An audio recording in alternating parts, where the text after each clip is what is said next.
Halo, selamat berjumpa lagi dengan saya Iwayan Wirage dalam pelajaran teknik pondasi. Jadi pada pertemuan pertama ini kita akan mencoba membahas apa itu pondasi, fungsinya apa, jenis-jenisnya apa saja, kemudian pondasi itu untuk beberapa jenis bangunan akan berbeda, akan kita lihat nanti ya. Nah, eh, dalam slide kali ini saya akan mencoba memberikan suara atau merekam suara saya sehingga nanti kalian bisa memutar slide ini kapan saja dan dijadikan sebagai catatan untuk kalian bisa buka suatu waktu ketika kalian perlu. Nah, kita lanjutkan ya. Kita pada halaman pertama ini kita akan lihat apa itu sebenarnya pondasi ya. Ya, pondasi adalah bagian dari bangunan yang berfungsi untuk meneruskan dan menyebarkan beban ke tanah dasar. Nah, ada dua kata kunci di sini, meneruskan dan menyebarkan.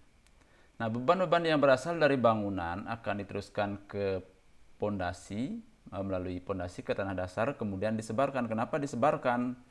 Karena pada umumnya tanah tidak memiliki daya dukung yang memadai kalau bebannya dalam beban berupa beban titik, sehingga harus disebarkan menjadi beban merata. Nah, coba kita lihat pernyataan-pernyataan berikut adalah, pertama adalah, kenapa kita belajar pondasi katanya, pertanyaannya. Yang pertama jawabannya adalah karena semua bangunan yang kita pelajari menumpu pada tanah. Dan sebagian besar tanah tidak mampu memikul beban apabila kita tidak rancang dengan pondasi yang benar.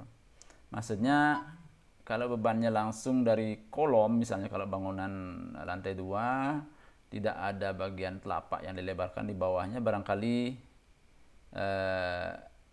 pondasi tanah tidak akan mampu memikul beban berupa beban titik gitu ya. Jadi harus disebarkan. Nanti kita lihat pada slide-slide berikutnya ya. Nah, rancangan pondasi nanti ketika kita belajar pada halaman bab berikutnya adalah menyangkut jenis pondasi apa yang kita cocok atau rancang untuk satu bangunan tertentu. Kemudian ukurannya, dimensinya berapa sehingga bangunan yang kita rancang menjadi aman dan tentunya nyaman untuk ditempati. Kemudian bentuknya seperti apa, kedalamannya berapa, itu harus kita pelajari ya nanti pada bab-bab berikutnya. Nah, kita berikutnya akan melihat pondasi dari berbagai jenis bangunan ya. Karena bangunan yang kita pelajari dalam teknik sipil adalah dari bangunan gedung, bangunan air, bangunan jalan raya, bangunan misalnya dermaga dan lain-lain. Ya, kita lihat dulu untuk bangunan gedung. Jenis-jenis pondasinya adalah seperti ini. Ada yang pondasi telapak seperti ini, ya. Ini biasanya diperuntukkan untuk bangunan lantai 2. Kemudian ini namanya pondasi menerus. Kita lihat potongannya saja ya. Nanti kita lihat gambar-gambarnya. Ini biasanya untuk bangunan lantai 1. Ini pondasi sumuran. Sumuran ini adalah kombinasi telapak dengan misalnya contohnya bis beton yang diisi dengan beton siklup, atau beton yang dicampur dengan batu-batu besar seperti ini namanya siklup ya. Ini bis beton, penampangnya lingkaran, diisi beton di dalamnya. Nah, biasanya ini diperuntukkan untuk tanah di mana tanah dasar, tanah kerasnya tidak berada terlalu jauh dari muka tanah. Kemudian yang paling kanan ini adalah bangunan pondasi yang kombinasi antara telapak dengan pondasi dalam. Nah, yang batang-batang ini bisa berupa tiang pancang atau bor pile. Nanti kita lihat apa bedanya antara tiang pancang dengan bor pile ya. Selanjutnya, untuk bangunan jembatan biasanya kita ada bagian jembatan ini adalah balok-balok aja gelegar dan platnya. Kemudian ada ini namanya abutment yang di pinggir ya. Yang di tengah namanya pilar, yang pinggir kanan juga namanya abutment. Nah, di bawah abutment ini kemungkinan bisa berupa pondasi sumuran atau tiang panjang atau tiang bor, kemungkinan tergantung dari jenis tanah dan kedalaman tanah kerasnya. Nah, kalau dia sumuran bisa terdiri dari beberapa sumur, atau kalau dia pondasi bor pile atau tiang pancang terdiri dari beberapa tiang, tergantung beban yang diterima oleh pondasi ini. Kemudian ini adalah bangunan air, misalnya bendung, ya. Yang ini ada tampungannya, kemudian sebelah kanan adalah hilirnya. Yang ini juga harus dirancang pondasinya sehingga kuat menahan beban vertikal dan sekaligus beban guling dan geser di bawahnya. Karena air ada yang sebelah kiri ini akan kemungkinan tergeser ke sebelah kanan, menggeser pondasi bendungan ke sebelah kanan, kemungkinan juga menggulingkan pondasi ini, sehingga harus dirancang pondasinya ada tumitnya seperti ini panjang, ya. Dan ini tujuan juga adalah untuk menghambat terjadinya atau menahan geser akibat beban-beban yang terjadi di sebelah kiri ini akibat dorongan dari air. Kemudian yang ini namanya dinding penahan tanah. Ini juga akan kita pelajari pada teknik pondasi ini. Nah, dinding penahan tanah ini di samping fungsi utamanya adalah menahan beban yang berasal dari tanah di sebelah kanan ini, tanah dengan elevasi yang lebih tinggi. Kemudian akibat beban-beban yang ada sebelah kanan ini, nanti kemungkinan pondasinya akan terguling seperti bangunan air tadi, atau tergeser di bawahnya, atau bisa mengalami penurunan akibat berat sendirinya gitu. Nah, itu akan kita lancang nanti pada bab terakhir dari teknik pondasi ini. Nah, di jalan raya pun ada pondasi, tetapi tidak dalam bentuk seperti bangunan gedung tadi, atau bangunan air, atau bangunan penahan tanah. Pondasinya terdiri dari material-material yang dipadatkan, terdiri dari beberapa lapis gitu. Yang lapis pertama di bawah ini biasanya dinamakan dengan subbase. Kalau di bawah pondasi ini biasanya tanah dasar namakan subgrade, ya. Kemudian pondasi bawah namanya subbase, kemudian pondasi atas namanya base, dan lapis permukaan namanya surface. Jadi base dan subbase ini adalah pondasi dari jalan raya. Ini harus dirancang sehingga jalan ini kuat menahan beban dari kendaraan yang lewat, kemudian beban yang berulang juga gitu. Tidak hanya dari beratnya saja, ya. Nah, berikutnya adalah bangunan dermaga, ya. Tidak ada kapal yang bersandar di sini. Ini misalnya plat dari dermaga, kemudian ada pondasi-pondasi tiang yang menancap pada tanah. Nah, sekarang kita akan pelajari jenis-jenis pondasi. Yang pertama adalah pondasi dangkal. Pondasi dangkal itu artinya beban-beban tidak diteruskan ke dalam tanah yang cukup dalam dari permukaan tanah. Misalnya pondasi telapak tadi yang kita jelaskan di atas, kemudian pondasi menerus dan pondasi rakit, nanti kan kita lihat gambarnya, ya. Kemudian yang kedua adalah pondasi dalam. Termasuk dalam kategori pondasi dalam adalah pondasi sumuran, tiang pancang atau tiang bor atau bor pile. Nah, untuk bangunan lantai 1 biasanya pondasinya dangkal-dangkal saja, bentuknya seperti ini. Ini namanya pondasi menerus, ya. Jadi menerus di sepanjang atau di bawah tembok yang akan kita bangun ini bentuknya seperti ini. Karena dia menerus dinamakan pondasi menerus. Biasanya kedalamannya antara 50 cm sampai 60 cm. Kalau lebih dalam dari itu biasanya kurang efektif, ya. Kemudian pondasi telapak. Nah, telapak ini seperti namanya, bentuknya pondasi telapak. Saya kurang tahu alasannya kenapa telapak ini dibuat tidak simetris, ya. Tapi biasanya kalau yang tidak simetris berada di pinggir dari bangunan yang kita bangun, ya. Telapak. Jadi di bawah telapak ada beton bertulangnya. Nih.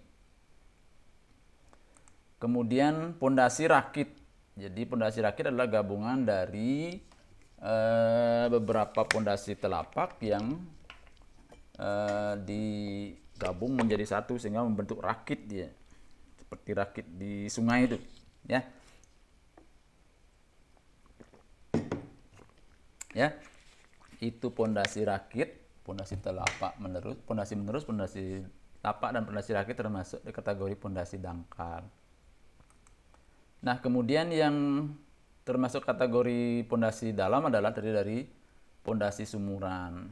Ini terlihat bis beton atau bisa dirancang, bukan hanya bis, tidak hanya bis beton ya, bisa juga dalam bentuk kotak, dalamnya diisi dengan besi, tidak diisi besi juga tidak apa-apa, tergantung kekuatan yang kita rancang. Kemudian dicor dengan beton atau dicor dengan beton dicampur dengan batu, itu namanya beton siklop ya. Dan di atas dari beton ini nanti akan dikasih telapak seperti ini, itu namanya sumuran. Dan pondasi sumuran biasanya tidak dibuat terlalu dalam, mungkin antara 2 sampai 3 meter biasanya bisa pondasi sumuran. Kalau lebih dalam dari itu biasanya kita dibuat pondasi bore pile atau pondasi tiang pancang. Kemudian pondasi dalam berikutnya adalah berupa tiang pancang atau tiang bor. Ini adalah contoh tiang pancang. Tiang pancang apa bedanya dengan tiang bor? Kalau tiang pancang itu biasanya di betonnya dicor di tempat lain, kemudian dipancang dengan cara dipukul atau ditekan di proyek yang akan kita bangun bangunannya. Jadi betonnya sudah jadi dengan beton tinggi, sehingga nanti kalau rasa dipancang atau dipukul tidak rusak ya. Itu namanya tiang pancang. Kalau bore pile itu artinya kedalamannya bisa sama. Yang beda adalah metode pengerjaannya. Kalau tadi tiang pancang betonnya dikerjakan di pabrik atau di luar proyek, kemudian dipancang di proyek. Sedangkan ini metodenya adalah di tempat yang kita bangun pondasi ini dibor dengan mesin bor apapun boleh, yang penting membolongi. Kemudian setelah dibor ini kita masukkan tulangan. Setelah masuk tulangan baru dicor. Jadi adalah dia betonnya dicor di tempat yang sudah kita bor. Itu namanya bore pile ya. Pile itu artinya tiang pancang. Artinya pondasi tiang, pile itu ya. Nah, kalau prosesnya dicor di tempat lain kemudian dipancang namanya tiang pancang. Kemudian kalau dicor di tempat namanya bore pile atau tiang bor ya. Demikian jenis-jenis pondasi dari pondasi dangkal dan pondasi dalam. Nah, fungsi pondasi seperti pada awal pembicaraan kita bahwa pondasi itu fungsi utamanya adalah menyebarkan beban ke tanah dasar ya. Pondasi yang beban yang awalnya berupa beban titik dari kolom-kolom bangunan kemudian disebarkan menjadi beban merata oleh telapak ini. Ini contohnya ya. Nah, kenapa harus disebarkan seperti ini? Karena kalau ini beban tanpa ada telapak ini, kemudian bebannya langsung beban titik ke bawah, kita yakin dengan kondisi ini tanah di bawahnya tidak akan mampu memikul beban titik berupa beban P ini gitu ya. Sehingga beban P ini dibagi menjadi beban titik yang kecil-kecil, itu namanya beban merata dan disebarkan. Semakin lebar telapak ini, maka semakin luas areal yang menerima beban di bawah dasar pondasi. Jadi semakin luas ukuran pondasi, maka beban yang diterima oleh tanah semakin kecil karena dibagi oleh titik-titik beban ini yang makin banyak gitu ya. Sehingga diharapkan bahwa tegangan yang terjadi akibat beban ini menjadi mampu dipikul oleh tanah dasar di bawahnya gitu. Ya. Semakin lebar pondasinya, maka beban-beban ini yang titik-titik makin banyak, sehingga makin kecil beban yang diterima oleh tanah. Itu konsepnya ya. Jadi beban itu disebarkan sehingga tanah mampu memikul beban. Beban atau kemampuan tanah untuk memikul beban lebih kecil dibandingkan beban yang diterimanya. Sehingga pondasi jadi aman, rumah tidak mengalami deformasi atau penurunan dan lain-lain. Kemudian yang kedua, meneruskan beban ke tanah yang memiliki daya dukung yang lebih baik. Andai kata tanah yang dianggap layak untuk sebagai dasar pondasi ini berada cukup jauh dari muka tanah, ini muka tanahnya, maka dipakailah bore pile atau tiang pancang tadi, sehingga beban P ini diteruskan ke bawah melalui selimut tiang ini dan ujung tiang ini ya. Ini ditahan oleh lekatan antara tiang dengan tanah, beban-beban yang di sini di kiri kanan dari ada sekeliling dari tiang ini, kemudian di bawahnya ditahan oleh kekuatan ujung tiang atau ujung tiang ini ditahan oleh end bearing namanya ya, daya dukung tanah, bukan lekatannya ya. Ya, semakin besar beban P ini, dan ini bebannya berupa beban titik, bisa berupa momen ya, semakin besar P dan M ini, maka semakin banyak yang diperlukan tiang ini atau diameternya dibuat semakin besar. Sehingga beban-beban yang diterima oleh tanah akan menjadi lebih kecil dibandingkan dengan kekuatan tanah untuk memikul beban. Kan demikian konsepnya ya. Kemudian fungsi berikutnya adalah mengurangi kemungkinan terjadinya penurunan bangunan, itu pondasi ya. Kalau pondasi sudah menumpuk di tanah yang layak atau sudah keras, maka bangunan tidak akan mengalami penurunan. Fungsi berikutnya adalah menghindari terjadinya guling pada bangunan penahan tanah. Misalnya bangunan penahan tanah ini ya. Jadi pondasi ini dibuat tidak hanya untuk menahan beban vertikal, tapi juga menahan beban guling. Kemungkinan pondasi ini akan terguling ke sini karena ada beban-beban horizontal akibat tanah di sebelah kanan ini. Nanti bebannya berbentuk segitiga seperti ini ya. Nanti akan kita pelajari. Kemudian fungsi berikutnya pada dinding penahan tanah juga menahan beban geser. Karena tekanan tanah horizontal ini, maka dinding akan kemungkinan tergeser ke sebelah kiri. Nah, kemampuan tanah atau geser antara pondasi telapak ini dengan tanah itulah yang akan menahan beban geser ini gitu. Ya, ada 5 fungsinya tadi. Menyebarkan beban, kemudian meneruskan beban, mengurangi terjadinya penurunan, menghindari terjadinya guling, dan menghindari terjadinya pergeseran pada dinding penahan tanah. Kira-kira seperti itu fungsinya ya. Nanti bisa kalian putar-putar ulang lagi. Nah, upaya apa yang dilakukan oleh seorang engineer agar pondasi dapat memiliki fungsi di atas fungsi yang kita bahas tadi ya. Yang pertama adalah memperbesar ukuran pondasi agar tegangan yang diterima oleh tanah lebih kecil dari kemampuan tanah yang memikul beban. Tadi kita sudah bahas ya, semakin lebar pondasinya ini, jadi semakin lebar maka tekanan pada tanah dasar ini semakin kecil, sehingga tanah akan mampu memikul beban. Kemampuan tanah memikul beban akan lebih kecil dibandingkan dengan beban yang diterimanya. Itu konsepnya ya. Kemudian meletakkan pondasi pada lapisan yang lebih kuat, lebih dalam, misalnya di permukaan cadas sehingga terhindar dari biaya penurunan. Jadi kalau tanah dasarnya cukup dalam, maka pondasi harus kita rancang cukup dalam juga sehingga pondasi menumpuk pada tanah keras, tergantung bebannya ya. Kalau bebannya terlalu besar, ya bisa kita rancang tidak harus menumpuk di tanah keras ya. Nanti kita cari daya dukungnya mungkin di sekitar 1 meter seperti ini.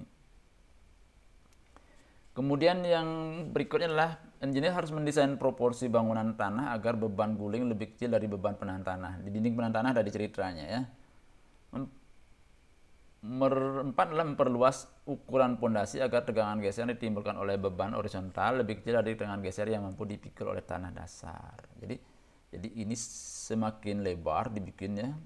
Jadi ke permukaan tanah yang menempel pada pondasi semakin banyak sehingga kemampuan untuk menahan geser atau menahan dorongan ke sebelah kiri semakin besar gitu ya. Nah, tentu ini harus dirancang dengan perhitungan-perhitungan tertentu sehingga bangunan yang kita rancang menjadi ekonomis tapi tetap kuat dan awet. Ya. Itu kuncinya, kuat, awet tapi ekonomis. Itulah tugas seorang engineer. Kalau membuat awet saja kan dibuat kuat dan awet, dibuat sebesar-besarnya dimensi pondasi tapi tidak ekonomis gitu. Disitulah kita gunanya belajar tentang belajar teknik sipil ya, membuat bangunan yang kuat dan awet tapi tetap ekonomis. Nah, apa yang dilakukan oleh seorang engineer sebelum merancang pondasi? Jadi sebelum kita merancang mendesain ukuran pondasi, kedalamannya pondasinya berapa, jenis pondasinya apa gitu, kita harus melakukan penyelidikan tanah di lapangan maupun di laboratorium. Kita sudah praktek pengujian tanah di semester 2 dan semester 3 ya. Ada pengujian tanah lapangan, ada pengujian tanah laboratorium. Nanti akan kita lihat. Pengujian tanah lapangan itu berupa sondir, SPT, ngebor, dan lain-lain. Sedangkan di laboratorium ada uji geser, uji berat jenis, berat volume, dan lain-lain ya. Itu harus dilakukan sebelum kita merancang pondasi sehingga kita mampu mengetahui bisa menghitung daya dukung tanahnya. Kemudian penyelidikan di lapangan ini sudah saya sampaikan tadi, terdiri dari tujuannya adalah untuk mengetahui jenis lapisan tanah, kedalaman tanah keras, uji daya dukung di lapangan, bisa menggunakan sondir atau SPT. SPT ini panjangannya adalah Standard Penetration Test, dan mengambil sampel untuk uji laboratorium. Kemudian uji laboratorium itu untuk menyangkut sifat-sifat mekanis tanah dan properties, misalnya kohesi, struktur geser, volume, dan lain-lain. Itu kita sudah pelajari pelajaran praktek pengujian tanah 1 dan pengujian tanah 2, semoga masih ingat ya. Demikian kira-kira pada pertemuan kali ini saya cukupkan, semoga dapat dipahami. Terima kasih.